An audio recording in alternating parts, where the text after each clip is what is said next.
Hi எல்லாரும் எப்படி இருக்கிறீங்க? நான் Yasojana. Welcome back to my channel. இன்றைக்கு குயிக்காக ஒரு கிச்சன் டிப்ஸ் தான் இன்றைக்கு பார்க்க போகிறீங்க. இது பல பேருக்கு தெரிஞ்சாலும் சில பேருக்கு தெரியாமல் இருக்கலாம். நான் எனது தேவைக்காக நான் வீட்டில் செய்கிறேன், அதை உங்களோட ஷேர் பண்ணுறேன்.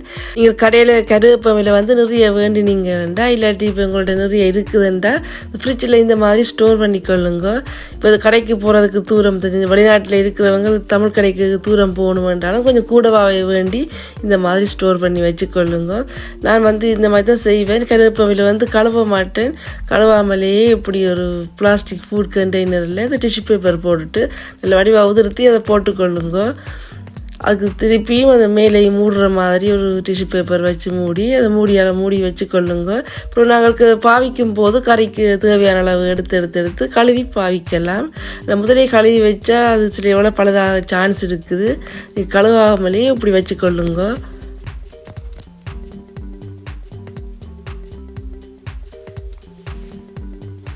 அதுக்கு பிறகு இஞ்சி பூண்டு பேஸ்ட்டு இந்த எப்படி ஃப்ரிட்ஜில் ஃப்ரீசரில் ஸ்டோர் பண்ணலாம்ன்ட்டு பார்க்கலாம்.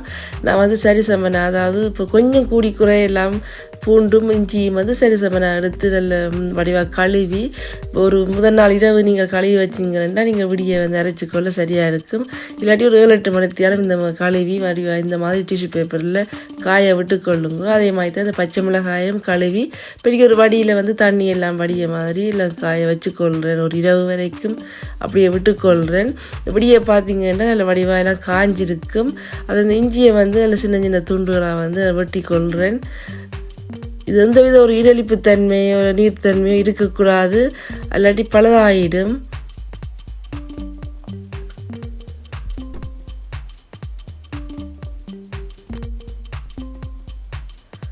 இப்போ ஒரு ஈரம் இல்லாத ஒரு தனித்தன்மை இல்லாத ஒரு மிக்சி ஜாரில் இதில் கொஞ்சம் கொஞ்சமாக சரி சமனாக எடுத்து முண்டையும் எடுத்து அரைச்சி எடுத்துக்கொள்ளுங்க.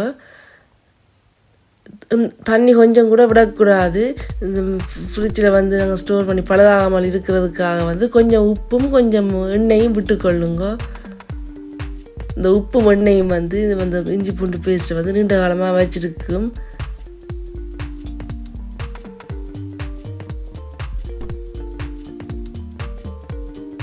இந்த பச்சை மிளகாயில் உள்ள காம்பு எல்லாத்தையும் நீக்கி போட்டு தான் செஞ்சு கொள்ளுங்க. இப்போ இந்த மிக்ஸி ஜாரில் அரைக்கும் போது பச்சை மிளகாய் முழுசாக போட்டதால் முதல்ல அரைபடா மாதிரி இருக்கும். நீங்கள் கொஞ்சம் சின்ன கொஞ்சம் பாதியாக கிள்ளி போட்டு அதை போட்டுக்கொள்ளுங்க. நிறையவும் எண்ணெய் விடக்கூடாது, உப்பும் நிறைய போடக்கூடாது. என்ன அப்புறம் கறிக்கு எல்லாமே நிறைய உப்பாக போயிடும். ஒரு அளவாக போட்டுக்கொள்ளுங்க. இந்த மாதிரி மிக்ஸி ஜாரில் முதல்ல அரைக்க உங்களுக்கு கஷ்டம்ண்டா ஒரு சின்னதாக ஒரு ஃபுட் ப்ராசஸர்லேயும் இருந்தால் முதல்ல அதில் அரைச்சிட்டு திருப்பி அப்புறம் மிக்ஸி ஜாரில் அரைச்சிக்கொண்டீங்கன்னா உங்களுக்கு ஈஸியாக இருக்கும். இப்படி நல்ல வடிவாக அரைப்பட்டதுக்கு பிறகு அப்படி கொஞ்சம் 1-2 அப்படி பச்சை மிளகாய் அரைவடையிலே நான் முழுசாக போட்டதால் நீங்கள் சின்ன சின்ன கட் பண்ணிவிட்டு இல்லை ஒரு பாதியாக பிச்சுட்டு அப்படி போட்டுக்கொள்ளுங்க. குயிக்காக வடிவாக பசையாக அரைஞ்சிடும். இதை ஐஸ் கியூப் அந்த கண்டெய்னரில் கொஞ்சம் கொஞ்சமாக போட்டுக்கொள்ளுங்க.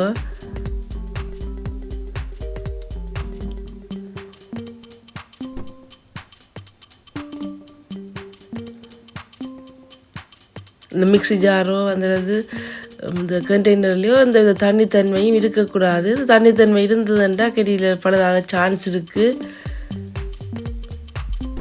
அதே மாதிரி இந்த கழுவின இஞ்சி பூண்டு பச்சை மிளகாய் எல்லாருமே நல்ல வடிவாக காஞ்சிருக்கணும்.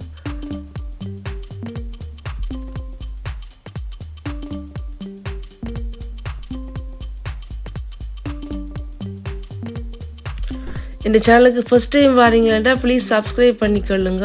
இது வரைக்கும் சப்ஸ்கிரைப் பண்ணாட்டிலும் சப்ஸ்கிரைப் பண்ணிக்கொள்ளுங்க.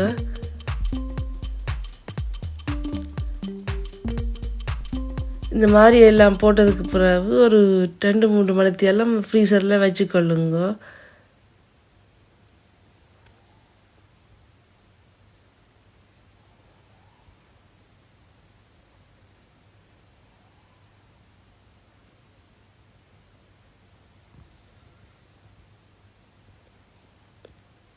இப்போ மிக்ஸி ஜாரில் கஷ்டம்ண்டா இதில் ஃபுட் ப்ராசஸரில் சின்னதாக வீட்டில் எல்லார் வீட்டிலையும் இருக்குங்குள்ள அந்த சின்ன பிள்ளைகளுக்கு சாப்பாடு பிளெண்ட் பண்ணுற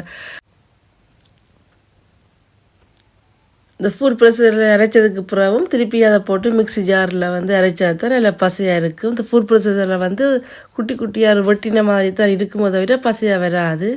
இப்போ ஃப்ரீசரில் வந்து ஒரு 3-4 மணித்தியாலம் வச்சுட்டு அதை திருப்பி இப்படி கொட்டினீங்களா இல்லை வடிவாக நல்ல தனித்தனி அந்த ஒரு ஷேப்பில் வருவாங்க. எந்த ஷேப்பில் வச்சோமோ அந்த ஷேப்புக்கு எல்லாமே வந்து கொட்டுப்படும். இப்போ இங்கே இந்த இது வந்து பின்னால் கொஞ்சம் கொஞ்சம் ஒரு 5 நிமிஷத்துக்கு பிறகு தான் நீங்கள் எடுத்துக்கொள்ளுங்கன்ற ஃப்ரீசர்லேருந்து எடுத்தா பிறகு கல்லை மாதிரி இருக்கும். 5 நிமிஷம் தேவையில்லை, ஒரு 3-4 நிமிஷத்துக்கு பிறகு அதில் வடிவாகி வந்துடும். ஆகலும் விலகவும் விடக்கூடாது, ஒரு 5 நிமிஷத்துக்கு மேலே அப்படி விடக்கூடாதுன்ற அப்புறம் பலதாயிடும். இந்த மாதிரி தட்டி கொண்டீங்கன்னா கீழே விழுந்துடும், எடுக்க கஷ்டம்ண்டா தட்டி எடுத்துக்கொள்ளுங்க. பின்னால் அப்படி கொஞ்சம் புஷ் பண்ணிங்களா வந்து விழுந்துடும். இது ஒரு சிப்லாக் பேக்கில் வந்து நீங்கள் வச்சுக்கொண்டு வடிவெல்லாம் பூட்டி ஒரு காற்று போடாமல் இதை வடிவெல்லாம் முடி வச்சோம்ண்டா இது நாங்கள் இவ்வளோ காலம் நீண்ட நாட்களெல்லாம் வச்சுருக்கலாம். அவசரத்துக்கு எங்களுக்கு இறைச்சி கறி சமைக்கிறதுக்கு நல்ல உதவியாக இருக்கும், அல்லது பிரியாணி செய்கிறதுக்கும் நல்ல உதவியாக இருக்கும்.